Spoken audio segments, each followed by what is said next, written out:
নমস্কার বন্ধুরা, আলোকপাতে আপনাকে স্বাগত। আচ্ছা, নটরাজ শিবের মূর্তি দেখেছেন নিশ্চয়ই। তার পায়ের দিকে লক্ষ্য করলে দেখবেন একটা বাচ্চার উপর নৃত্যরত ভঙ্গিমায় তিনি দাঁড়িয়ে আছেন।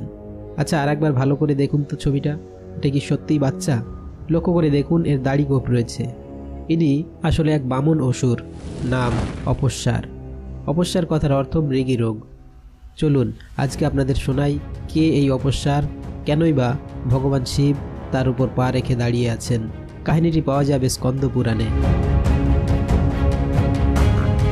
স্কন্দ পুরাণ অনুযায়ী একবার একদল ঋষি তাদের স্ত্রীদের সঙ্গে যজ্ঞ করছিলেন। তখন ভগবান শিব ও মা পার্বতী ছদ্মবেশে সেখানে উপস্থিত হন। তাদের দেখে ঋষিদের স্ত্রীরা উঠে গিয়ে তাদের প্রণাম করেন। স্ত্রীরা এভাবে যজ্ঞ ছেড়ে উঠে যাওয়ায় ঋষিরা অত্যন্ত ক্রুদ্ধ হন। তখন ঋষিরা তপবলে বিষধর সাপের সৃষ্টি করলেন এবং ছদ্মবেশী শিবকে আক্রমণ করতে বললেন। ভগবান শিব অনায়াসে এই সাপদের দমন করেন। তখন ঋষিরা সেখানে উপস্থিত অপস্মার নামক এক বামন অসুরকে শিবকে আক্রমণ করতে পাঠান। কোথাও কোথাও এটাও বলা আছে যে ঋষিরাই তাদের তপবলে এই অপস্মারকে সৃষ্টি করেছিলেন। এই অপস্মার হলেন আধ্যাত্মিক অজ্ঞতা এবং অর্থহীন কথাবার্তার প্রতিনিধি। তিনি মানব জীবনের নীচতা ও সংকীর্ণ মনতা প্রদান করেন। তিনি মুয়ালকা বা মুয়ালকান নামেও পরিচিত। পৃথিবীতে জ্ঞান রক্ষার জন্য অপস্মার বা অপস্মারাকে বশীভূত করতে হয়, হত্যা নয়। কারণ অজ্ঞানতাকে কখনোই জয় করা যায় না। পৃথিবীতে যেমন মানুষই হোক, তার কিছু না কিছু অজ্ঞানতা থাকে। সব বিষয়ে তিনি জ্ঞানী হতে পারেন না। ঋষিদের আদেশে তখনই অপস্মার শিব ও পার্বতীকে আক্রমণ করেন।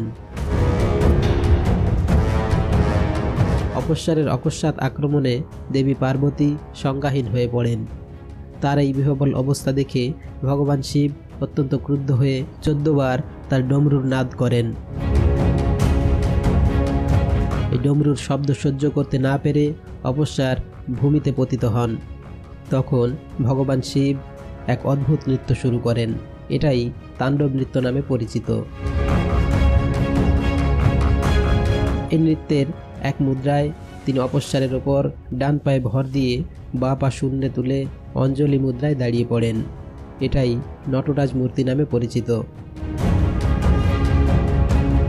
ভগবান শিব অপস্মারকে বধ করলেন না, কারণ অজ্ঞানতাকে কখনোই দূরীভূত করা যায় না।